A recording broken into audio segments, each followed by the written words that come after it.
రాష్ట్రంలో 2 సంవత్సరాలు అయింది కాంగ్రెస్ ప్రభుత్వం వచ్చినప్పటి నుంచి ఇప్పటి వరకు కూడా ఏదైతే ఫీజు రియంబర్స్మెంట్ 10,000 కోట్లు రిలీజ్ చేయాల్సి ఉండగా నిన్న కూడా ఫ్యూచర్ సిటీ అనే పేరు మీద 100 కోట్లు ఖర్చు చేస్తున్న ఈ ప్రభుత్వం విద్యార్థుల యొక్క భవిష్యత్తు పైన నిజంగా పెట్టేదే పెట్టుబడి. భవిష్యత్తు పెట్టుబడి పెట్టేది అనేది ఈ రోజు మనం విద్య పైన పెట్టేది పెట్టుబడిలా చూడకుండా వారి యొక్క ఫ్యూచర్ సిటీ అనేది నిజమైన ఫ్యూచర్ అనేది విద్యార్థుల యొక్క ఫీజు రిలీజ్ చేసినప్పుడే వాళ్ళ యొక్క చదువుల పైన పెట్టుబడి పెట్టినప్పుడే అది ఫ్యూచర్.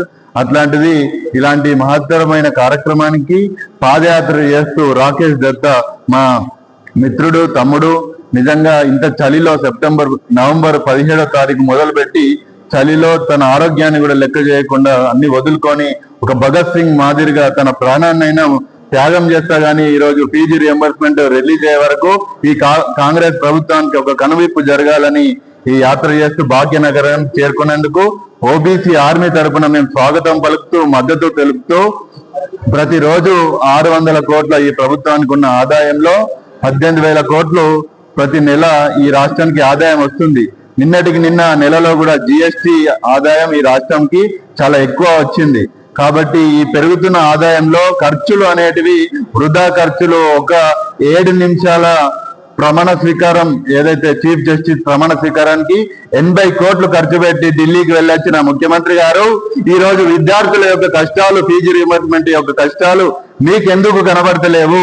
మీ యొక్క జూబ్లీస్ ప్యాలెస్ లో మీరు పెడుతున్న ఖర్చు ఈ రోజు మా విద్యార్థుల యొక్క స్కాలర్షిప్ ల మీద ఫీజు రియంబర్స్మెంట్ మీద పెడితే వాళ్ళు రేపు డాక్టర్లు ఇంజనీర్లై ఈ సమాజానికి ఎంతో ఉపయోగపడే విద్యార్థులు. కాబట్టి వీటిని నెగ్లెక్ట్ చేస్తే విద్యార్థి లోకం ఓబీసీ ఆర్మీ ఊకోదు. ఈ సందర్భంగా హెచ్సియు ఓయు కేయు అందరూ ఈ యొక్క మన ఖమ్మం నుంచి ఇక్కడికి వరకు రాకేష్ దత్తా గారు చేసిన ఈ యాత్ర రాబోయే రోజుల్లో మీ ప్రభుత్వాన్ని కూడా కూల్చబోతుందని ఈ సందర్భంగా మరొకసారి హెచ్చరిస్తూ డిమాండ్ చేస్తూ వెంటనే ఈ రోజు డిసెంబర్ 9, 10 పోయి 13వ తారీఖు రోజు మీరు ఫుట్బాల్ ఏదైతే ఆడుతున్నారో ఆడే చివరి క్షణం ఈ యొక్క వారోత్సవాలు జరుగుతున్న చివరి క్షణం నిజమైన వారోత్సవాలు ప్రజాపాలన అంటే ఫీజు రియంబర్స్మెంట్ రిలీజ్ చేస్తేనే నిజమైన వారోత్సవాలను తెలియజేస్తూ డిమాండ్ చేస్తూ ప్రభుత్వాన్ని ఈ సందర్భంగా తెలియజేసుకుంటూ థ్యాంక్ యూ. నీ ఆరోగ్యం కాపాడుకో. అట్లాగే విద్యార్థులందరూ కూడా మీకు ఎప్పుడు అండగా ఉంటారు. శ్రీశ్రీ అన్న కూడా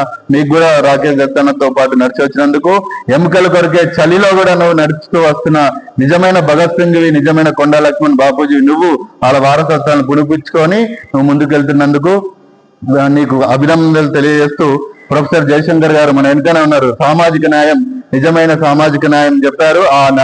ఆ న్యాయం జరగలేదు మనకు. ఇప్పుడైనా ఈ రాష్ట్రం వచ్చి ఈ 12 సంవత్సరాలు పురించుకొని 13వ సంవత్సరాలకు అడుగు పెడుతున్నాం. రాబోయే రోజుల్లో మనదే సామాజిక న్యాయం బహుజన రాజ్యం రాబోతుంది. ఆ రాజ్యంలో మనం ఫీజు రియంబర్స్మెంట్ రిలీజ్ చేసుకునే స్థాయికి ఎదగాలని కోరుకుంటూ నువ్వు మంచి స్థాయిలో ఉండాలని మరోసారి కోరుకుంటున్నా. Thank you so much.